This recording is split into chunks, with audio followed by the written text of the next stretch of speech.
It was supposed to be just another routine session, a quiet morning, no crowds, no spotlight. Just one man and a 6-ton predator beneath the surface. He had done it 100 times before. He knew the signals, the cues, the risks.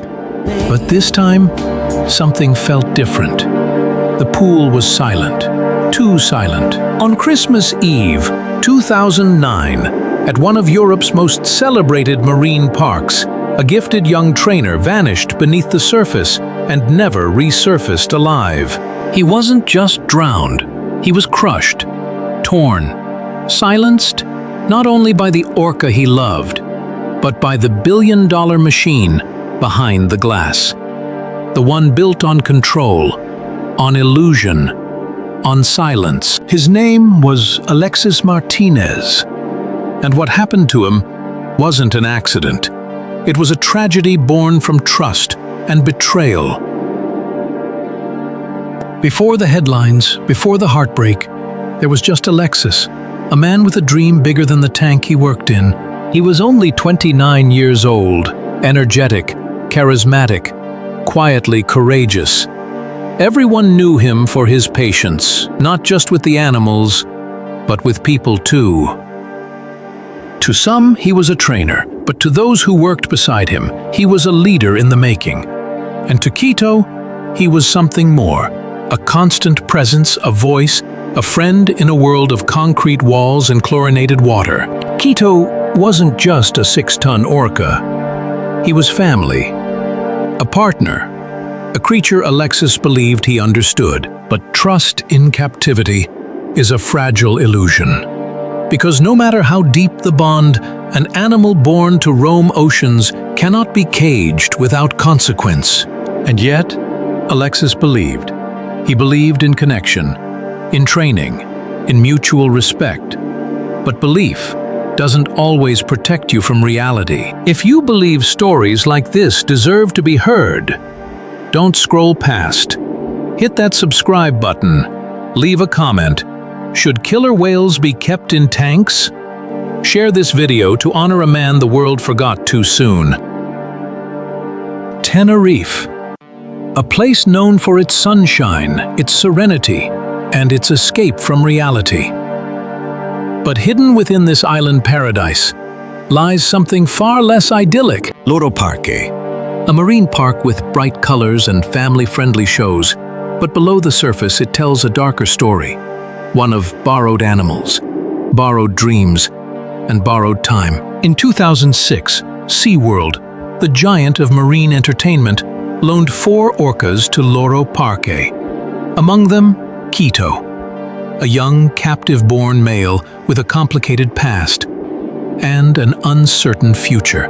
But the whales weren't the only things shipped over. So were the training protocols, the show formats, the very culture of control and obedience. This was SeaWorld, replicated, rebranded, and reinstalled, 3,000 miles away.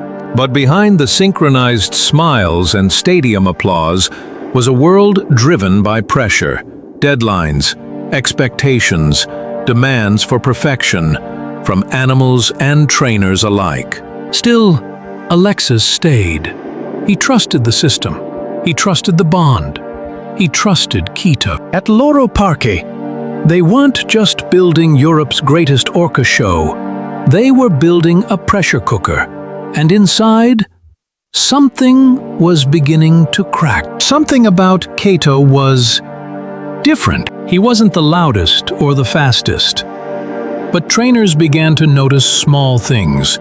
Missed cues, late responses, blank stares, moments where he seemed unreachable. In the wild, orcas swim up to 100 miles a day.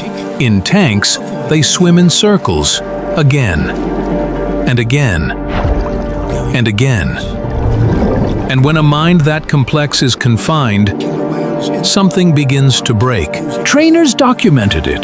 The reports were there. Aggressive moments, unpredictable lunges. One report even mentioned Keto refusing to respond for nearly half an hour. But the shows had to go on. Tourists didn't pay to see concern. They paid to see flips. tricks, smiles. And so the warnings were buried beneath choreography, beneath the music, beneath the belief that control could mask captivity. But trust in a broken world can be the most dangerous illusion of all. It was Christmas Eve. The park was quiet. No tourists, no children laughing, just the staff and the whales. For Alexis Martínez, it was just another routine session, a simple waterwork exercise. He'd done it 100 times before. Same pool, same whale. But something felt still, too still. There was no crowd, no applause, just water and waiting. But without warning, Keto struck. In seconds, the bond shattered. Keto's 6-ton body crashed into Alexis with unimaginable force. He wasn't just dragged, he was crushed. The injuries told the story. This wasn't a slip. Not an accident. This was a violent, lethal event. By the time they pulled him from the water, Alexis was gone. 29 years old. A life ended before the show even began, and no amount of protocol, spin, or silence could hide what really happened that day. If you've made it this far, you're not just a viewer. You're someone who cares. Someone who knows that silence is dangerous. Subscribe, not for clicks, but to keep voices like Alexis's alive. This isn't just a video. It's a memory, a warning, a truth that still matters. Hit like, it's free, and it helps this story reach those who've never heard his name. Comment, "Justice for Alexis," if you believe this tragedy didn't have to happen. And share this video. Don't let it get buried like so many others have. One man, one whale, one moment that changed everything. Let the world know his name. Alexis Martínez. When news first broke, the word was accident, a tragic mishap, nothing more. But behind the scenes, the truth told another story. The autopsy spoke of force, trauma, fatal violence. This wasn't a slip, this wasn't a misunderstanding. This was a killer whale attack, brutal, deliberate, and preventable. And yet, the world didn't hear that version. Behind closed doors, SeaWorld wasn't just observing, they were directing. They helped Loro Parque craft the press language, avoid blame, and most of all, keep the orcas in the water. The show couldn't stop, not at Christmas, not for the crowds. So while Alexis's family grieved, his employers polished the glass. Footage was locked away. Witnesses were silenced, no charges filed, no public inquiry, just quiet. And for many, that silence said it all. This is what nature intended.